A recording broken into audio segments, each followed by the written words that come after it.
Oh, bonjour, vous revoilà? Entrez, soyez les bienvenus. Approchez, installez-vous près de la cheminée et prenez quelque chose à boire. Bien, quelle nouvelle histoire vais-je pouvoir vous raconter aujourd'hui? Que diriez-vous d'un conte funeste pour vous faire frissonner? Partant? Bien. Laissez-moi juste prendre ma plume ensanglantée et je suis à vous. Nous pouvons commencer.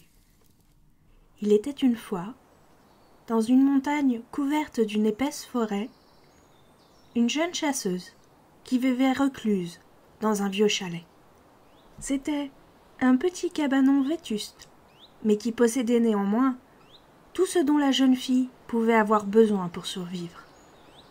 Une petite cuisine, un lit, un petit espace salon avec une cheminée pour survivre aux longs mois d'hiver. La seule et unique preuve de modernité présente dans cet endroit était sa Jeep.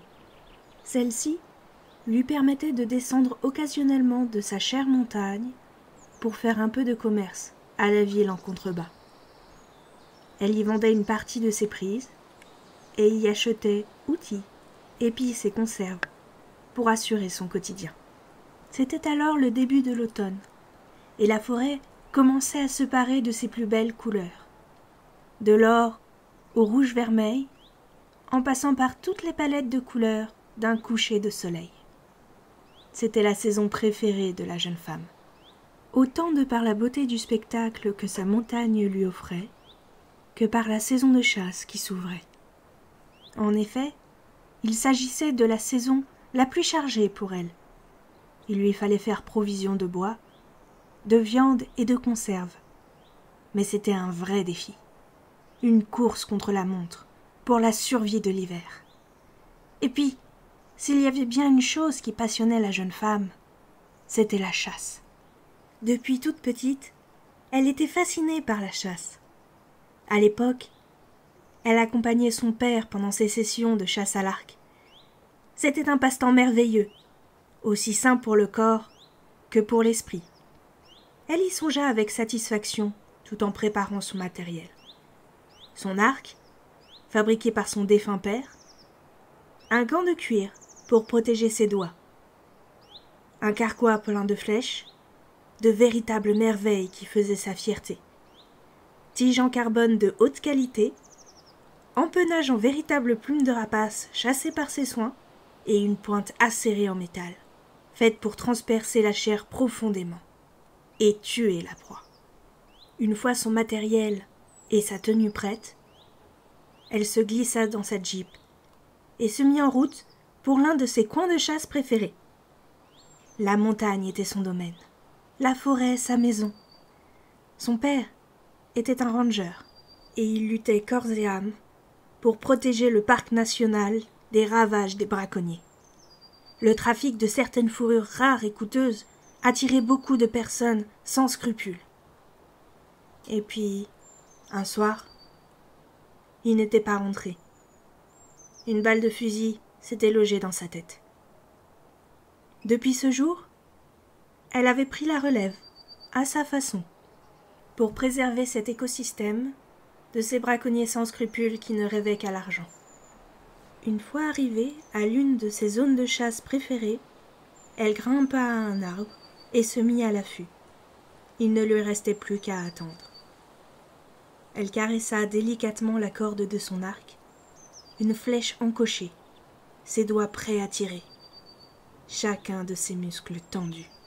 Ses yeux balayèrent les environs, et son regard se posa sur un plant d'herbe médicinale. Elle les cueillerait plus tard. Son contact lui avait assuré qu'à cet endroit, elle trouverait facilement des proies de choix.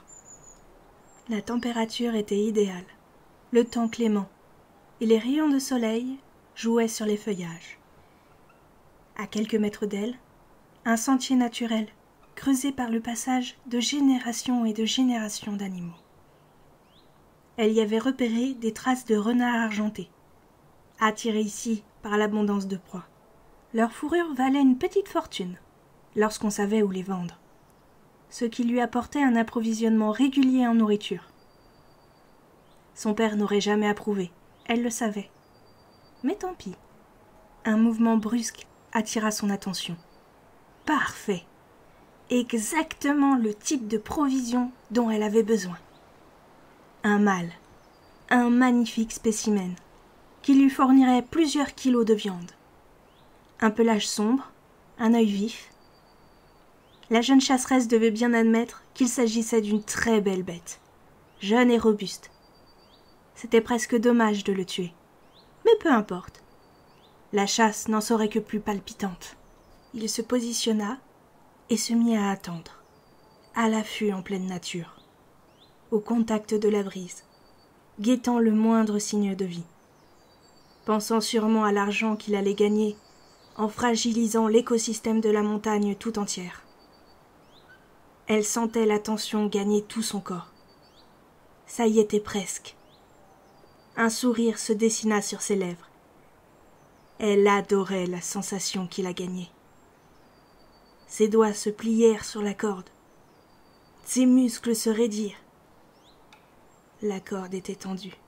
Elle visa, goûtant à cet instant si fort la seconde du chasseur, l'insouciance de sa proie. Vie et mort en une fraction de seconde. La flèche fendit l'air avant de se planter dans la poitrine de sa cible. L'adrénaline pulsait dans ses veines, la rendant presque ivre. Elle se sentait toute puissante, reine en son domaine. Mais il lui restait encore à s'approcher prudemment pour achever sa proie. Elle écarta le fusil au sol d'un geste de pied et sortit son couteau. D'un mouvement sûr et parfaitement maîtrisé, elle lui trancha la gorge.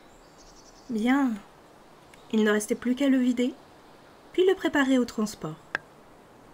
Elle revendrait son matériel plus tard. La jeune fille sourit tout en cueillant les herbes qu'elle avait repérées plus tôt. Ce soir, elle aurait droit à son plat préféré, le rôti de braconnier.